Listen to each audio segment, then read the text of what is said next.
Selamat pagi jemaat yang saya kasih dalam Tuhan. Senang sekali hari ini kita bisa bertemu kembali di dalam suara pengembalaan. Pagi hari ini saya ingin sharingkan sebuah tema kemuliaan yang akan datang. Kita membaca Roma 8 ayat 17 sampai ayat 19. Sebab aku yakin bahwa penderitaan zaman sekarang ini tidak dapat dibandingkan dengan kemuliaan yang akan dinyatakan kepada kita. Sebab dengan sangat rindu seluruh makhluk menantikan saat anak-anak Allah dinyatakan. Saudara kasih dalam Tuhan Yesus, kalau kita melihat ayat-ayat sebelumnya, Paulus memperlihatkan hak-hak istimewa yang luar biasa yang menjadi orang Kristen yang sungguh-sungguh. Hak istimewa yang menjadi milik kita adalah dikatakan demikian.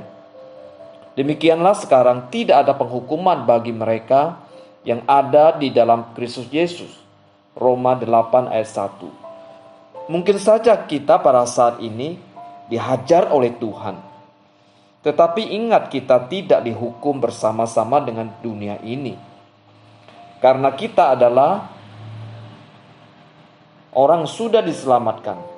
Kita ada dalam Yesus Kristus. Karena iman, maka kita menjadi aman.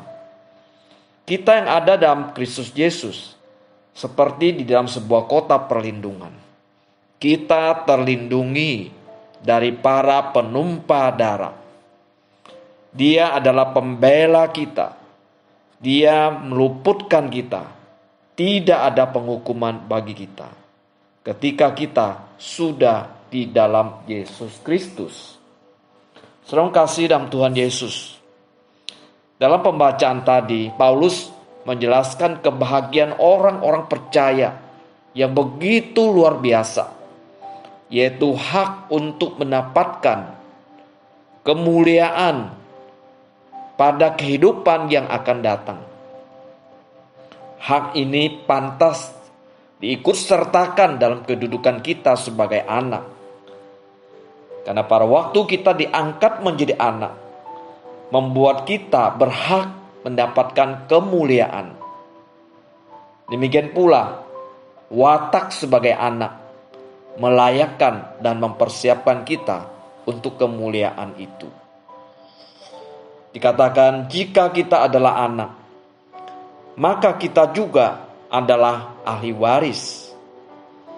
Maksudnya orang-orang berhak menerima janji-janji Allah yang akan menerimanya bersama-sama dengan Kristus, yaitu jika kita menderita bersama-sama dengan Dia, supaya kita juga dipermuliakan bersama-sama dengan Dia. Roma 8 ayat 17. Dalam pembagian harta warisan, saudara hanya anak yang menjadi ahli waris, bukan orang luar di sana. Setiap orang yang menerima Yesus Kristus sebagai Tuhan dan Juru Selamat, secara pribadi adalah anak Allah. Dan kita adalah ahli waris. Surga adalah warisan yang Tuhan sediakan untuk setiap anak Tuhan. Kita masuk surga bukan karena jasa atau usaha kita. Kita masuk surga dan menjadi ahli waris karena perbuatan Allah melalui karya penyelamatan di dalam dan melalui Yesus Kristus. Saudara, masa sekarang adalah masa persiapan untuk menerima warisan. Dan ini akan menghibur kita semua sebagai anak Tuhan, bahwa betapapun sedikitnya harta benda yang kita miliki pada saat ini, mungkin kita tidak memiliki apa-apa di dunia yang sementara ini. Namun sebagai ahli waris, Allah sudah sediakan semuanya itu bagi kita. Dan kebahagiaan seorang ahli waris akan bergantung pada nilai dan harta dari apa yang akan diwariskannya. Dan Allah akan mewariskan kepada setiap anak-anaknya sesuatu yang indah, berguna, dan bernilai kekal. Dan kita berhak menerima janji-janji Allah yang akan menerimanya sebagai bersama-sama dengan Yesus. Karena firman Tuhan mengatakan, jika kita menderita bersama-sama dengan Yesus, kita juga dipermuliakan bersama-sama dengan Yesus. Saudara, adakah kita pada saat ini menderita bersama-sama dengan Kristus? Rasul Paulus mengatakan demikian.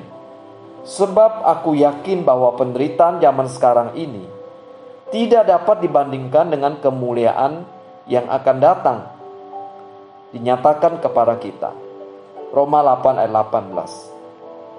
Di sini Paulus memperlihatkan kepada kita sebuah kualitas kehidupan. Penderitaan saat ini tidak dapat dibandingkan dengan kemuliaan yang akan datang. Artinya yang akan datang, yang Allah sediakan bagi setiap kita adalah sesuatu yang luar biasa. Tidak ada sesuatu yang ada saat ini bisa membandinginya. Penderitaan zaman sekarang, kita memang direndahkan oleh dunia. Kita teraniaya. Tetapi semuanya ini adalah sementara. Tetapi kemuliaan yang akan datang, kita akan ditinggikan oleh Allah. Kita akan dibebaskan. Dan ini semuanya bersifat kekal selama-lamanya. Apapun yang kita alami pada saat ini, mungkin direndahkan, mungkin dianiaya, karena kita sebagai anak Tuhan. Mungkin ada harga yang harus kita bayar karena nama Yesus. Semua penderitaan ini tidak dapat dibandingkan dengan kemuliaan yang akan datang, yang Allah sediakan bagi setiap kita. Lebih lanjut, Roma 8 ayat 35-37 Paulus berkata demikian. Siapakah yang akan memisahkan kita dari kasih Kristus? Penindasan atau kesesakan? Atau penganiayaan? Atau kelaparan? Atau ketelanjangan? Atau bahaya?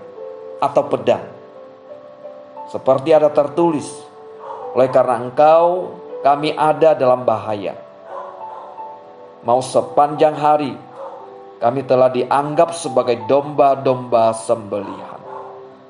Tetapi dalam semuanya itu, kita lebih daripada orang-orang yang menang oleh Dia yang telah mengasihi kita.